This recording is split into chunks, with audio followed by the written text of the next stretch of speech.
বিসমিল্লাহির রহমানির রহিম। ভোটার তালিকা হালনাগাদ কর্মসূচি। আপনারা উপরে যে মনোগ্রামটা দেখতেছেন এটা হলো আমাদের বাংলাদেশ নির্বাচন অফিস। ভোটার তালিকা হালনাগাদ অর্থাৎ 2025 সালে যে ভোটার তালিকা তৈরি হবে আগামীকাল অর্থাৎ 20শে জানুয়ারি সোমবার থেকে শুরু হবে।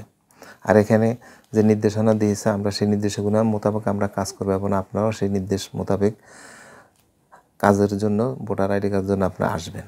তথ্য সংগ্রহকারী ও সুপারভাইজারদের জন্য নির্দেশিকা।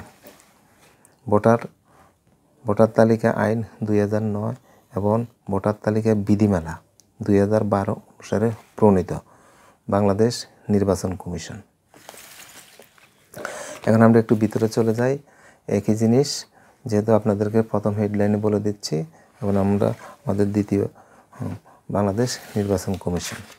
আমরা একটু পরবর্তীতে এখানে সূচিপত্রগুলো আমাদের নির্দেশনা বইতে আমরা তথ্য সংগ্রহ করি এবং সুপারভাইজারদের আমার একই বই এবং এই নির্দেশনাগুলো এখানে আছে। আমরা এই নির্দেশনাগুলো মেলে আপনাদের সুন্দরভাবে সুষ্ঠুভাবে আপনাদের ভোটার আইডি জাতীয় পরিচয়পত্র কাজগুলো চেষ্টা করব ইনশাআল্লাহ।